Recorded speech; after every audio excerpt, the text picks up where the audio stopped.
Bueno, pues estamos aquí en la ciudad de Valencia, cerquita del Museo de Ciencias Naturales, en un parque. Estoy con Lino Camprubí, es mi director de tesis este último año y medio de la Universidad de Sevilla. Vamos a dar una charla esta tarde y se ha hecho reconocido en el mundo de la historia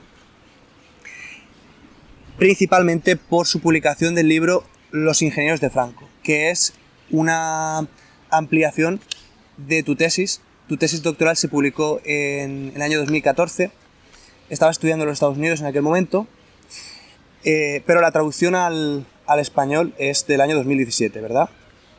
Aproximadamente. Sí. Voy a puntualizar que más que una traducción es una reescritura con 4 capítulos nuevos sobre relaciones internacionales, que es una dimensión que no estaba en la tesis y de la que precisamente vamos a hablar tú y yo esta tarde en Valencia. El plato fuerte, diríamos, o aquello que puso tu trabajo sobre la mesa es que el texto de alguna forma rompe con una tradición en la historiografía que es la idea del apagón tecnológico durante el franquismo.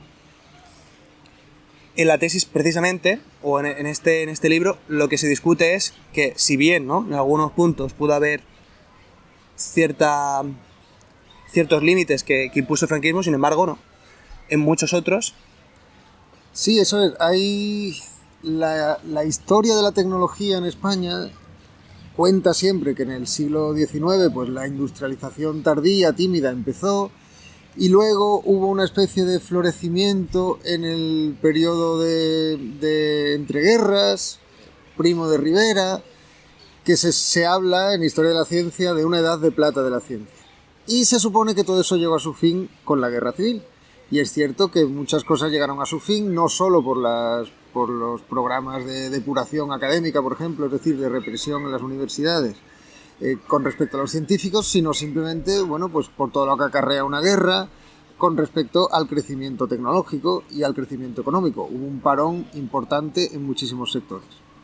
Pero a la vez pues hubo muchas continuidades, y no solo eso, sino que el nuevo régimen, cuando ya se fue instalando, tenía una serie de prioridades que podemos decir retrospectivamente, y de hecho la historia económica lo ha visto así, una serie de prioridades que desarrollaron ciertos sectores económicos. Por ejemplo, el típico ejemplo es la industria pesada, por cuestiones armamentísticas, sobre todo, estratégicas. Pero también otro típico ejemplo son los pantanos, todo lo que tiene que ver con la electricidad, el carbón, tal y cual. ¿Qué pasa? Que la historia económica en general, por tanto, no acepta la narrativa del parón científico y tecnológico. Pero a su vez la historia económica fue escrita sobre todo en los 80-90 desde un punto de vista bastante liberal en el sentido de antiestado. Y entonces el modo de reconstruir la participación pública en la empresa privada en el primer franquismo ha sido normalmente el de la catástrofe, ¿no?, el desastre y tal y cual. Yo no soy historiador económico, no niego que se pueda contemplar así, por supuesto, sobre todo en algunos sectores es más claro que en otros. La iniciativa pública pisó a la privada y la utilizó para su propio provecho y no para el provecho del crecimiento económico. Uh-huh.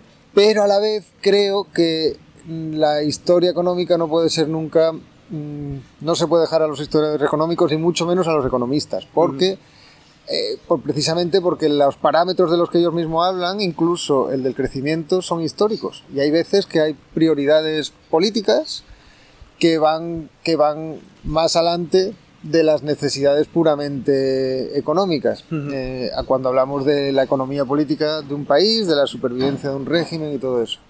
Yo lo que hacía en la tesis primero, que la terminé en el 2011 y luego apareció como libro en el MIT en el 2014, y luego esta versión española en el 2017, como digo, con una nueva dimensión internacional, pues la tesis era que no solamente sí que hubo ciencia y tecnología durante el franquismo, durante el primer franquismo, que es cuando más se niega que la hubo, sino que una historia general del franquismo, una historia política del franquismo que no tenga en cuenta la historia y la tecnología, y en concreto el papel de los ingenieros y de los científicos en muy diversas ramas de de la política del país, no solamente de la economía política, sino también de la ideología, el nacionalcatolicismo, la conservación de la naturaleza, de muy diversas ramas.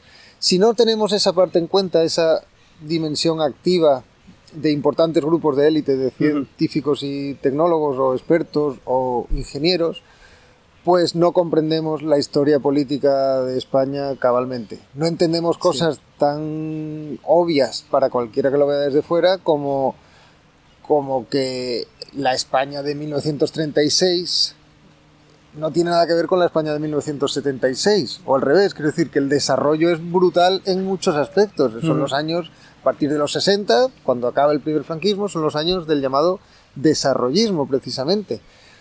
Parece, cuando lees algunos historiadores económicos, que esa segunda etapa surge de la nada. ¡Bum! No tiene nada que ver con la primera. La etapa azul y luego la etapa...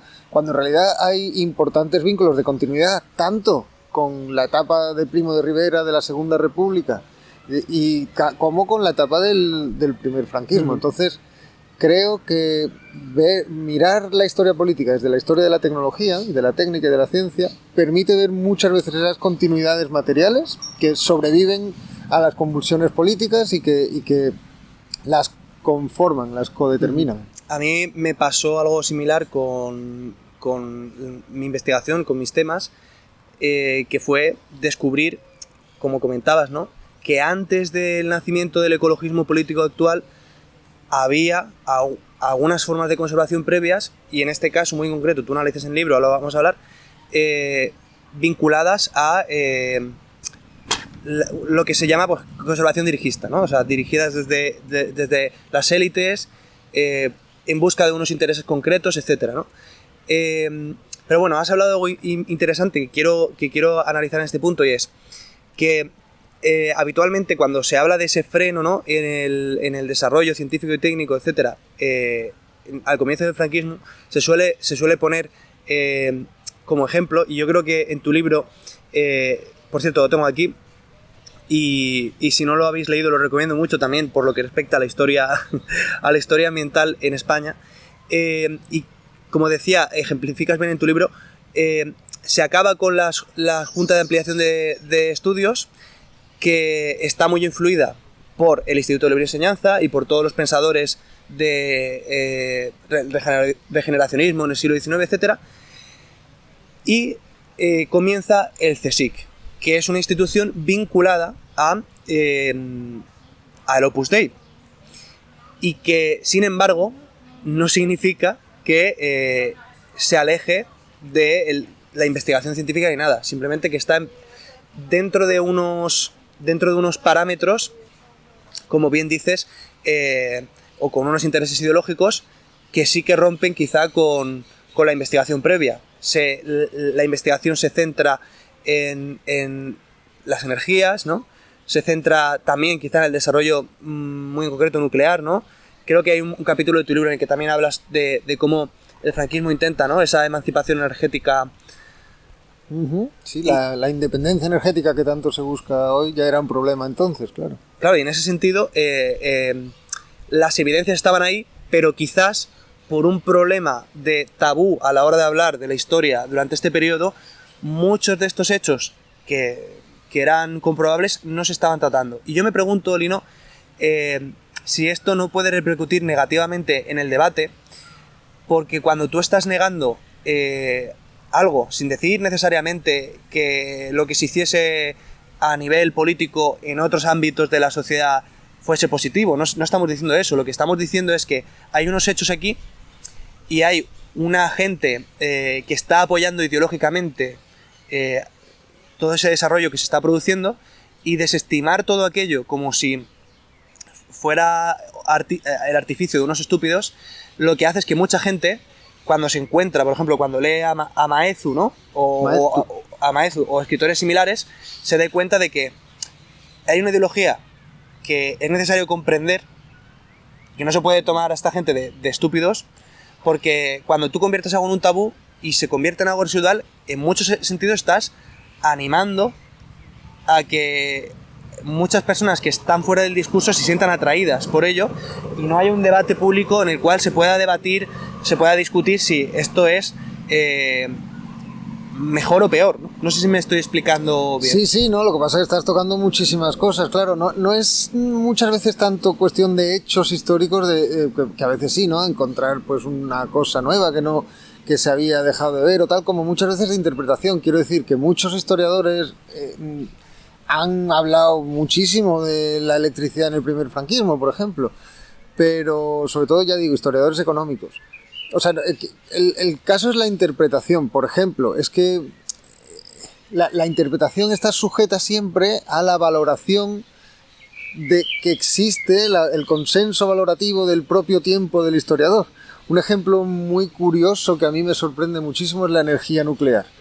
Yo me acuerdo, y además es posible que lo cuente en el libro, hablando con un catedrático de Sevilla muy importante, que fue un ecologista histórico en los 70, era un ecologista contra la nuclear, porque en aquella época el Partido Comunista más o menos se infiltró con los ecologistas para ganar adeptos, aunque en la Unión Soviética quemaban uranio y carbón, todo lo que fuera, pero el caso es que el Partido Comunista en España, que no era por supuesto prosoviético, en los 70 se hizo con la bandera del ecologismo como para modo de aglutinar a la oposición al franquismo, y uno de los grandes caballos de batalla era la nuclear.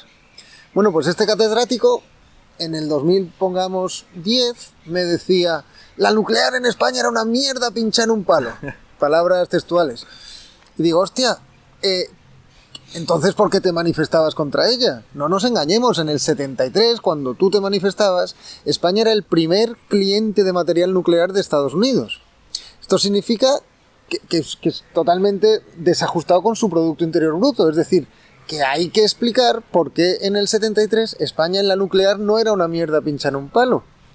Es que además, si no, no se entiende la oposición de entonces, pero como la narrativa que ha triunfado desde los 70 hasta ahora es: en España no había ciencia y tecnología, pues este mismo hombre que se manifestaba con la nuclear como si fuera a terminar el mundo, contra la industrialización, contra el desarrollismo, contra el capitalismo, coño, que en España él se convirtió en un país industrial y verdaderamente capitalista del bloque occidental estadounidense, todo eso por lo que luchaban la izquierda en los 60 y 70, es lo que ahora niegan que hubiera sido el franquismo, porque como ahora ya ellos mismos están situados en el capitalismo y ellos mismos están situados en el bloque occidental, dicen, no, eso no tiene... Pues no, si estáis aquí es por eso. Otra cosa es que valorativamente lo de la nuclear es todavía más gracioso, porque ahora la nuclear se reclama desde Bruselas como una energía verde.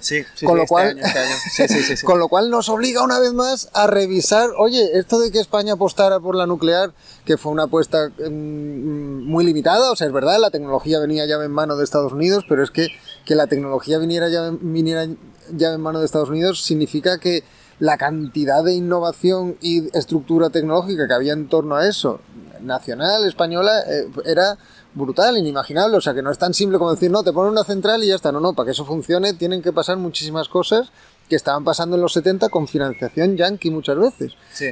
Ese es el proceso que hay que entender, y no en términos de buenos ni malos, sino de bloques imperiales, fuentes energéticas, en fin, un análisis un poco más completo, de lo que menos ingenuo de lo que es una sociedad política, porque muchas veces juzgamos las sociedades políticas según nos conviene, democracia tal, y luego a la vez estamos diciendo, no, pero en los 70 Estados Unidos, Vietnam, claro, es que esto de que las democracias son la panacea, las dictaduras lo que no, o cuántas dictaduras apoyó Estados Unidos en Latinoamérica, pues lo mismo en España, ¿no? Lo que hay que entender es cómo, por qué y qué consecuencias tuvo eso, algunas de las cuales seguimos nosotros viviendo de ellas, para bien o para mal. Es decir, somos un país mucho más rico que en los años 30, comparativamente, pero también somos un país más dependiente en ciertos aspectos, incluso político-militares, ideológicos, en fin, que esa es la historia que a mí me parece que es interesante indagar en ella.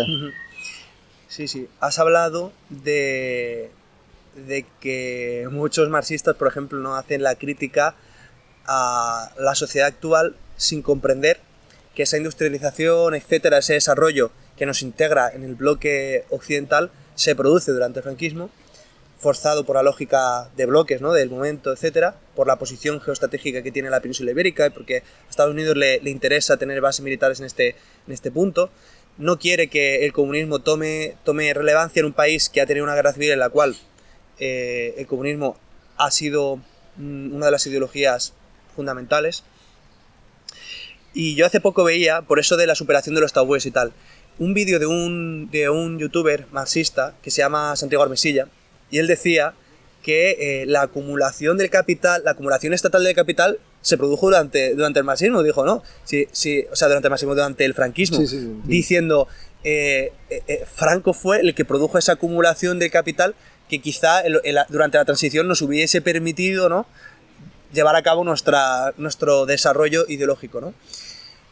Sí, sobre esto, el Franco fue, claro, Franco, por supuesto, políticamente es muy importante para el franquismo, sí, pero muchas veces nos dejamos guiar por los nombres que ponemos a los periodos históricos. El franquismo no era Franco, el franquismo era mucha gente, un tejido importante de grupos de intereses, unos con más poder que otros, y además asociados necesariamente a grupos también internacionales también de interés. Entonces, la industrialización, porque claro, la otra opción que muchos historiadores toman es no, todo lo, entre comillas, bueno fue a pesar del franquismo. Pues no, ni una cosa ni la otra, ¿no? Ni gracias a Franco ni a pesar del franquismo, sino que hay que entender los procesos en su conjunto. Y no fue...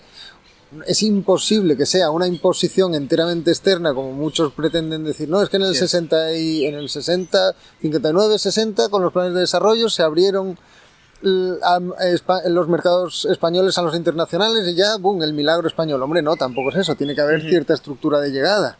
Capital humano, tiene que haber un montón de cosas que se estaban cociendo en esa época, que no viene de la nada. Pero por supuesto también había hubo decisiones económicas tal que constituyeron una rémora. Entonces, ni pintar todo el periodo como un lastre, ni pintar todo el periodo como una Arcadia feliz, ¿sabes? Sino intentar ver qué procesos reales ocurrieron y sobre todo por qué, ¿no? Qué tipo de conexiones, tanto con el territorio como con otros países del entorno o del no entorno, estaba sucediendo. Pero claro, esas dos posiciones que has definido, o a hablar del franquismo como una Arcadia, o hablar del franquismo como un infierno, es algo que se ha enraizado políticamente en los discursos políticos de la sociedad española, y la historiografía, los historiadores como parte de la sociedad española, no han hecho sino que reproducir.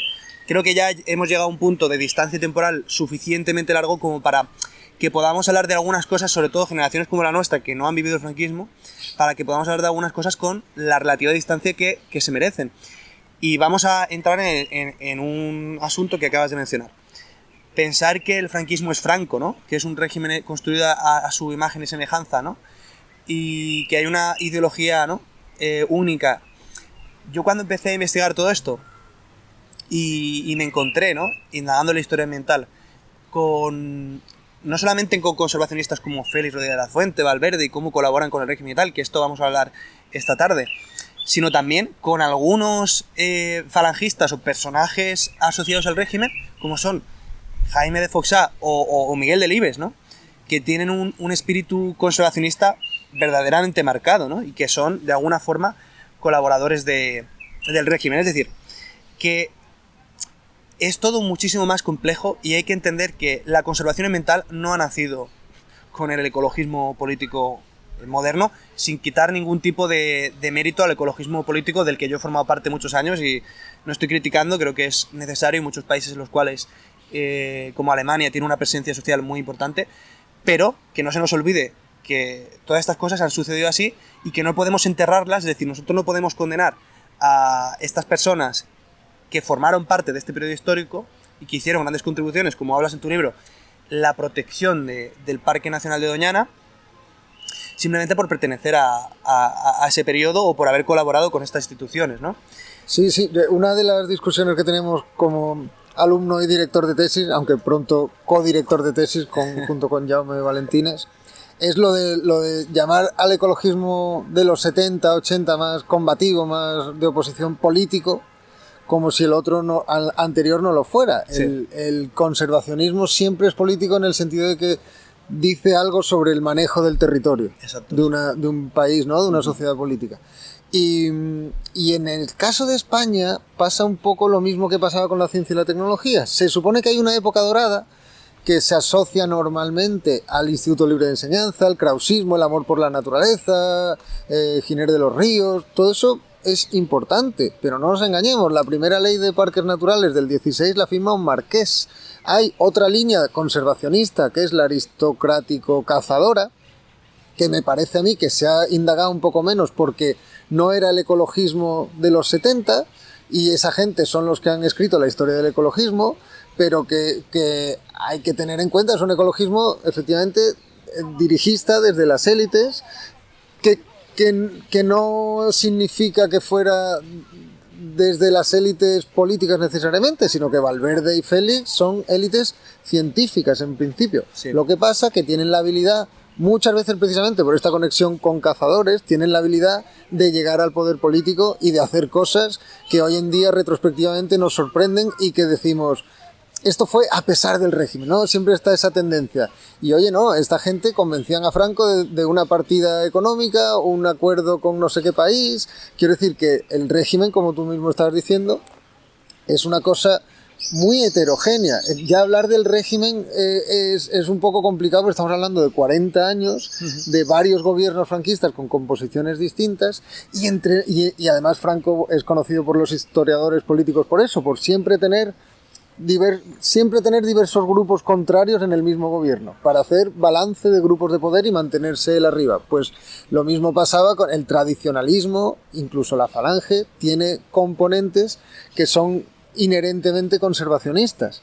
Que bueno, la historia del conservacionismo en el nazismo, o la historia del conservacionismo en el fascismo italiano, del ruralismo, todo eso está un poquito más estudiado, pero en el caso de España pues había cosas parecidas que además en los 50-60 con el grupo de Valverde, Bernís, Félix un poquito después, se junta con una explosión del conocimiento ecológico espectacular, y eso lleva a importantes desarrollos enfrentados a otras partes del régimen, sobre todo al desarrollismo. O sea, ahí hay lucha de intereses como pasa en todas las sociedades políticas, sean dictatoriales, sean democráticas. Sí. Estaba pensando con respecto a lo que decías de la conservación previa, las aristocracias, etc. Tenemos la idea, hemos leído una historiografía en la cual solo se contempla que los planes de ordenación del territorio del franquismo son pues los pueblos de colonización, el desarrollismo, la Junta de Extinción de Animales Dañinos. Todo eso son realidades que desde luego transforman el territorio, transforman España, pero la historiografía es que directamente solo contempla esto y desescucha. Mira, yo tengo una anécdota personal. Cuando empecé a investigar, por ejemplo, a Félix Rodríguez de la Fuente, el primer libro de los primeros libros que leí fue El ecologismo español, de Joaquín Fernández, un libro escrito en el año 99, y estaba buscando que Félix Rodríguez de la Fuente fuera el plato fuerte del ecologismo en la historia de España. En un libro de 300 páginas, solamente 2 páginas están dedicadas a Félix, y este hombre se centra en estudiar sobre todo lo que están diciendo los krausistas, el Instituto de Enseñanza, el movimiento naturista anarquista durante finales del 19 y comienzos del 20, los higienistas liberales, etc. Pero luego cuando llega el franquismo de repente pega un salto, menciona así un poquito tal, curioso, sí. Y si eso habla un poco de Bernís, de Valverde y tal, pero hay aquí una especie de tabú o silencio escrito con respecto a algunas cosas que es necesario de alguna forma, yo pienso, poner encima de la mesa, sin que eso implique, o sea, hacerlo desde el punto de vista de la historiografía, sin que eso implique tomar ningún tipo de posición en favor de ninguna ideología ni nada por el estilo. Sí, es que además pasa lo mismo a nivel internacional, ¿no?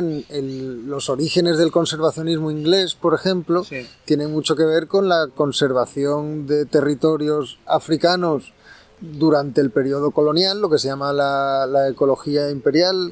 El concepto de ecosistema nace en los años 20-30, muy pegado a estudios de lo que overseas, de estudios desde la metrópolis, de territorios coloniales, que se estaba viendo a ver cómo protegerlos. ¿De quién?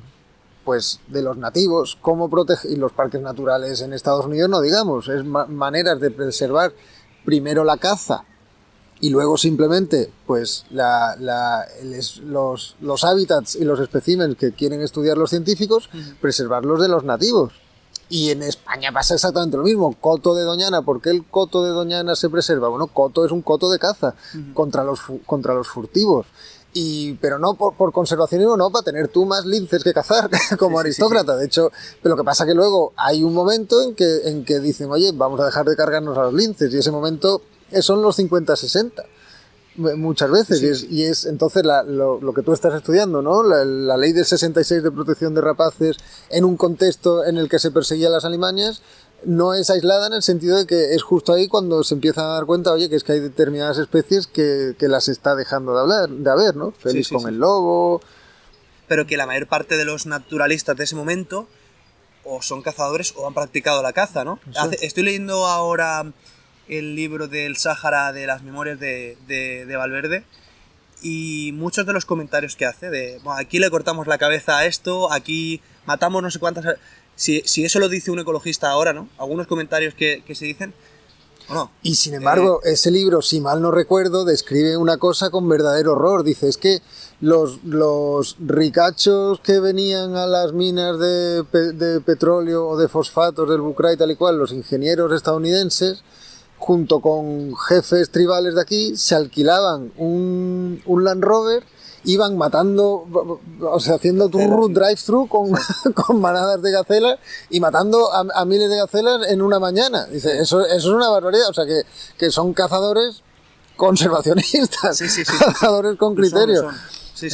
Félix es conocido porque ante ese problema que amenazaba con la extinción de gacelas en el Sáhara, se subió unas pocas gacelas a Almería, a un centro de adaptación, y luego las devolvió al Sáhara. O sea que es eso, es que significa ser cazador, ¿no? Valverde, sí. Valverde, o sea que el propio Valverde está su centro ahora allí en... Eso es, que te describía esas masacres de gacelas, pues a la vez es cazador pues, a pequeña escala, ¿no? A mí estas cosas, cuando yo era joven y empecé a acercarme pues, yo tengo un sentimiento conservacionista evidente, ¿no? Y participé muchos años y sigo de alguna forma participando de una forma o de otra, por ejemplo, con la comunicación. Y yo deseo que nuestra sociedad desarrolle una sensibilidad superior con respecto a algunos asuntos como relativos a la conservación, desde luego. Pero claro, a mí me acuerdo tener 20 años y a mí me chirriaba muchísimo tener que aceptar que había gente que formaba parte del mundo cinegético o que formaba parte de otros periodos históricos que yo había condenado y que en muchos sentidos sigo haciendo, pero que habían hecho cosas verdaderamente positivas. Me gustaría preguntarte por último, antes ya de que cerremos, sobre esa transformación que supuso siguiendo la línea de la historia natural, para el territorio español. En tu libro hablas de cómo, por ejemplo, durante la Guerra Civil, el margen este del Guadalquivir se convierte en arrozales, porque hay que abastecer el bando nacional, dado que el arroz es un alimento que produce una relación de energía, ¿no? Muy alta en su producción, y todos los arrozales están en el Mediterráneo, ¿no? La Albufera de Valencia, etcétera, ¿no? Pero hay muchísimas otras cosas que hablas.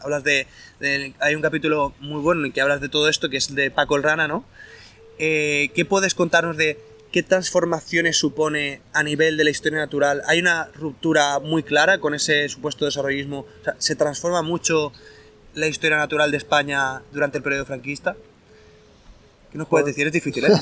Es difícil, sí. Ahora, viniendo de Valencia, el avión sobrevolaba la Albufera, que es también unas extensiones de arrozales que es acojonante. Esas existían la mayoría antes de la Guerra Civil. El problema en la Guerra Civil, efectivamente, como dices, es que el bando nacional se encuentra sin hidratos de carbono, pues están en el republicano. Y entonces una de las cosas que hacen es fomentar viejos proyectos que había de plantar arroz en el Guadalquivir. Y eso, por ejemplo, es una cosa que se va implementando y en los 50 alcanza su máxima expresión, tanto que pocos años después esa zona de Sevilla ya era la tercera productora de Europa en arroz, junto con Valencia y algunos sitios de Italia. Eso, claro, es una transformación del paisaje espectacular que amenaza claramente Doñana. Y eso se ve hoy en día, hay mucha polémica en torno a Doñana relacionada con los regadíos, no solo de arrozal, sino en general en el precoto, pues de fresas y todo eso, que todos los gobiernos locales y regionales admiten. Pues a veces se intenta politizar y se intenta utilizar como arma ahora contra el PP, pues la Junta del PP está intentando legalizar 1000 y pico hectáreas, pero es que la Junta bajo el PSOE legalizó 9000 hace 10 años. Ya. Y el PSOE andaluz no se opone al plan. Eso es. Sí. ¿Por qué? Pues porque al final no está clara la alternativa económica de la región. Tú está muy bien preservar un lugar natural, pero tienes que darle alguna alternativa económica a la región. Y los alcaldes locales, sabiendo eso, dicen que Doñana está muy bien, pero que lo importante es que el agua para los regadíos. Es muy curioso ver cómo en los 50 y 60, cuando se planteaban problemas parecidos, no necesariamente directamente con el agua, sino con la contaminación de Doñana, por ejemplo, o con el turismo de Matalascañas, todas estas cosas se plantearon en los 60. Cómo los colaboradores extranjeros de Doñana, que eran la gente del WWF, esta gente al principio era muy en plan preservación y nada más. Sí. Pero poco a poco se fueron dando cuenta, a la vez que organizaban el International Biology Program y todo eso, se fueron dando cuenta que, oye, no, si queremos ser capaces de preservar territorio en el capitalismo internacional en el que nos movemos, tenemos que organizar toda la economía mundial. Ahí se ve claramente que son gente que además venía de la gestión del Imperio Británico, o sea, Hoffman, Huxley, los fundadores de la UNESCO. Los fundadores de la UNESCO, los fundadores del WWF. Sí. Entonces hay una cosa muy curiosa, es un tal Max Nicholson que lo que prepara es un master plan, le llama así, un master plan para el manejo de Doñana, que en realidad es de todo el territorio de Huelva, Sevilla y Cádiz. Quiere conservar aquello a toda costa. Quiere conservarlo, pero proponiendo un modelo económico basado en gran parte en la conservación, como los grandes parques naturales estadounidenses, diciendo, oye, esto, además es curioso, dice, los ingleses nos estamos cargando la costa española con construcciones y tal. A cambio podríamos mantener un turismo de calidad naturalista, sí. Las dos cosas. Las dos cosas. Para ver pajaritos, que es lo que les gustaba, para hacer fotos de ornitología, tal y cual, pero que sea capaz de pagar con dinero eso, porque si no, si tú como Unión Europea exiges la conservación de eso, pero no pones alternativas económicas, lo que va a pasar es que a lo largo de los años se va a ir degradando, que es lo que pasa. Doñana está totalmente seca ahora mismo, es acojonante. Yo estuve ahí hace un par de semanas y es que cada año se nota. Sí, la visión que tenían estos personajes históricos del territorio, como Max Nicholson, Valverde, etcétera, es que Doñana se convirtiese en algo así como un safari a la africana. Y yo creo que en ese momento el parque tiene el potencial, porque tiene lince ibérico, tiene lobo, e incluso hoy día podría de alguna forma, desde mi punto de vista, llevarse el tejido económico a un turismo de naturaleza lo suficientemente atractivo como para que es un territorio muy grande, que hablamos que el Parque Natural y Nacional de Doñana son más de 100.000 hectáreas en su conjunto, y si se hiciera bien y hubiese una fauna lo suficientemente atractiva, yo pienso personalmente que funcionaría, pero tal y como están las cosas ahora, por eso el PSOE finalmente pues se ha abstenido en esta votación, y hace nada, como bien dices, fue el que regularizó estos regadíos ilegales, ¿no?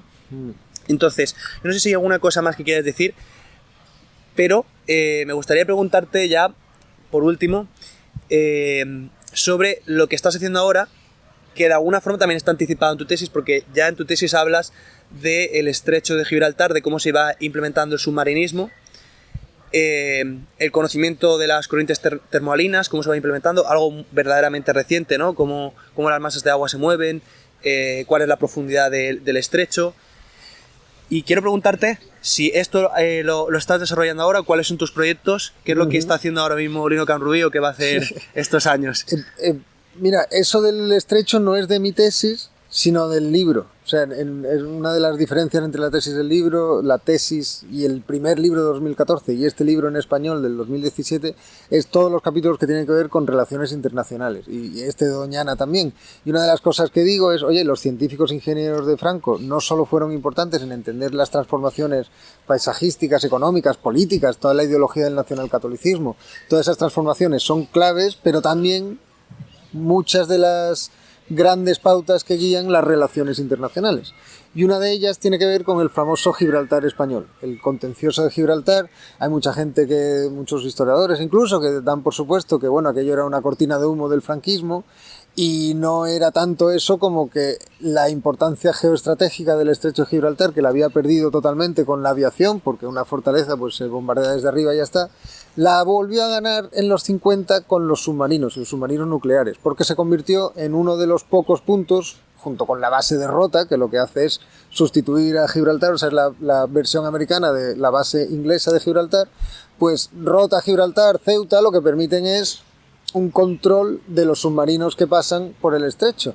Y hay algún momento en los 60 y 70 donde pasan en un año a lo mejor 75 submarinos soviéticos para la guerra árabe-israelí de Oriente Medio. Entonces, la importancia geoestratégica del estrecho es brutal en esos años, y eso lo utilizan todos como una baza de negociación unos con otros, en concreto España para ver si entra en la OTAN, si salía con Estados Unidos, para negociar con Inglaterra o con Gran Bretaña diferentes términos, y ese es el marco geopolítico en el que hay que entender, yo creo, el contencioso de Gibraltar.